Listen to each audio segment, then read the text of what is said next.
अस्सलाम वालेकुम नाजरीन, मैं तुहाडा मेज़बान जाम हफीजुल्ला खंबड़ा ते तुसां दे पियो HK TV 70 ते अज मेरे नाल थूं कमान चलींदा पिया हा ते मैं इवें टहलदा उथां कमान ते वञ खड़ा ते डिठम जो लेबर सर्दियों दे विच बोतल मंगाई बैठी है ते बोतल पींदे बैठे हैं ते बल थी दिल कीते कि नाजरीन को गन्ने दी छिलई दे बारे भी दसूं ते इन्हें कोई दिखाऊं जो भी सर्दी ने बोतलां किवें पींदे ते ये देखो नाजरीन सारे दोस्त बैठे न जिंदे विच जाम गफूर साहब बैठे न, जाम असद साहब बैठे न, जाम आसिफ साहब बैठे न ते काफ़ी दोस्त बैठे न ते खुदा बख्श रैस खुदा बख्श साहब बैठे न ते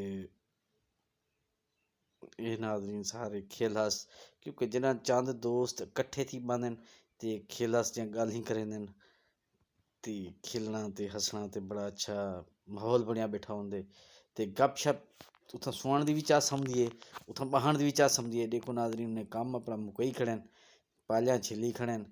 ते वालो जिन्होंने बोतल दी ब्रेक कीती ने जे भी बोतल पी गिनू ते बोतल पीने से सारे कट्ठे थी ते बहंदे न ते बल एक वे दे कट्ठे मजाकां खिल्लां ते टोकां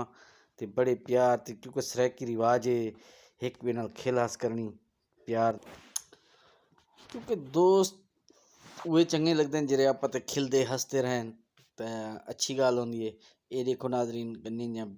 छिले हुए गन्ने किवें सोहने लगदे न जिन्ना छिले पे होंदे न खोरी तो बाहर निकलते पे होंदे न तां गन्ने बहु प्यारे लगदे न खूबसूरत लगदे न।